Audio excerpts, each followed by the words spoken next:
What's going on, everybody, and welcome back to Comic Breakdown. Today we're jumping into the brand new Exceptional X-Men issue number 1, with this story focusing on Kitty Pryde. But as the front cover shows, you know we're gonna have our queen Emma Frost. The island nation of Krakoa no longer exists, but when they were at war, Kitty Pryde was forced to violent extremes that left her really changed forever. But now that Krakoa is no more, mutants find themselves yet again displaced across the globe. And the aftermath of the war, the hate and the fear instilled in humans, it still very much reverberates. So, make sure you guys have subscribed to the channel, make sure that you like this video, and with that being said, let's dive into this breakdown.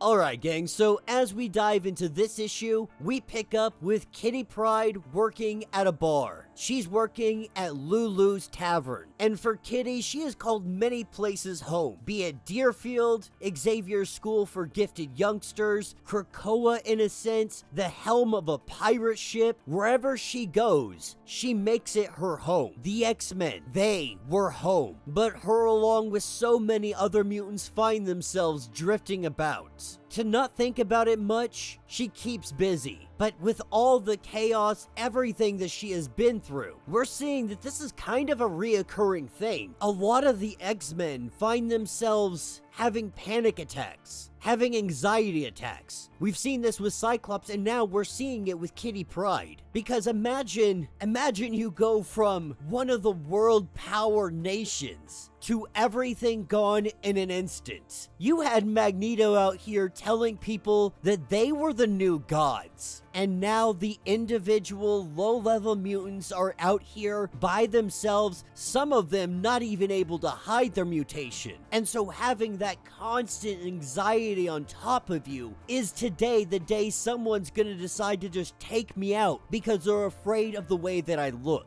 With the war just recently ending, tensions have never been higher. And many of them, they never dealt with the trauma. This is their life. This is the aftermath. This is the scars that are left after war. Now, Kitty Pryde knows that times are bad, but at this point, she's thrown her hands up and says that she's not the one to deal with it. Even getting back to her roommate's place, throwing down for the day, trying to relax, trying to unwind. She turns on the TV, and what does she see? Cyclops, Magic, Psylocke, all out there causing all kinds of trouble. Or at least that's how the news is gonna make it look. Even going as far as saying that mutancy is now a contagious issue. Now, Kitty Pryde, she does have a date tonight, something she didn't want to tell anybody. She wasn't even sure if she wanted to go to it. But after the day she has had with the news just going on and on and on, she thinks maybe I need to get out of here. But after standing outside of this lounge for quite a while, she begins to think that maybe she's getting stood up. Thinking that maybe she needs to text this individual, maybe she can text her friend, ask what to do. She's starting to panic.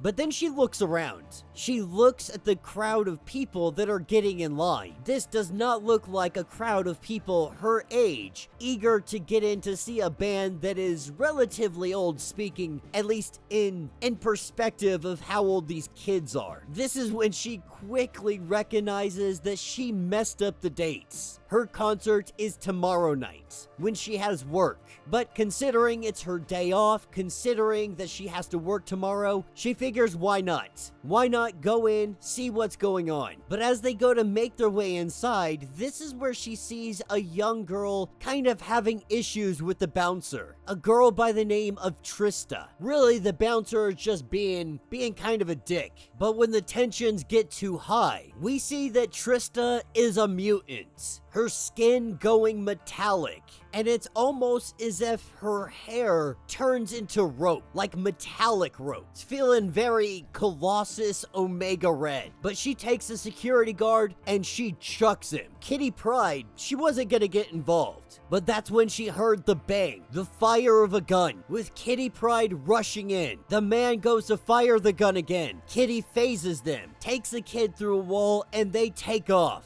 They rush as quickly as they can through this concert. Making their way through, they run into some obstacles. They run into security. Luckily for Trista, Kitty Pryde knows exactly what she's doing, being able to get him out of here. The two of them take off, and Trista kind of has a little bit of a meltdown here. Just really being embarrassed about all of that happening, everyone seeing her, so on and so forth. But Kitty Pryde, she's no stranger to runaway kids. She's no stranger to young mutants just coming into their power. And so she does what she can to comfort her, dropping the girl off and taking us to the next day. At the door the next morning, there's a gift box. One just full of unicorns and glitter and all kinds of sparkly goodness. And it brings a tear to Kitty's eye to know that she's making an impact, that she's helping somebody in some way, shape, or form. And so while she heads off to work, we pick up with my queen, Emma Frost.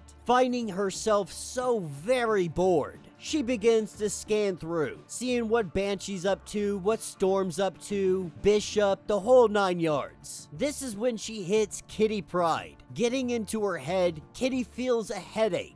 And this has sparked the interest of Emma Frost, wondering what little Catherine is up to, saying that she can run away from the X-Men, but you can't run away from Emma Frost. And that will be the end of this issue. So let me know what you guys think down in the comments. Not gonna lie, this is not the direction I expected this comic to go in. The introduction of this new character, Trista, I don't know, feels very derivative in its power sets. Though that's been kind of a reoccurring thing with new mutants popping up. I mean, we just got a new reality warper, and we've already got a handful of those. We don't need too many more reality warpers around, or it's just gonna become a real convoluted power. It won't matter if everybody's a reality warper. But I am very much interested to see where this comic's gonna take us. A comic with Kitty Pryde, a comic with Emma Frost in it. It's really hard to mess that up, man.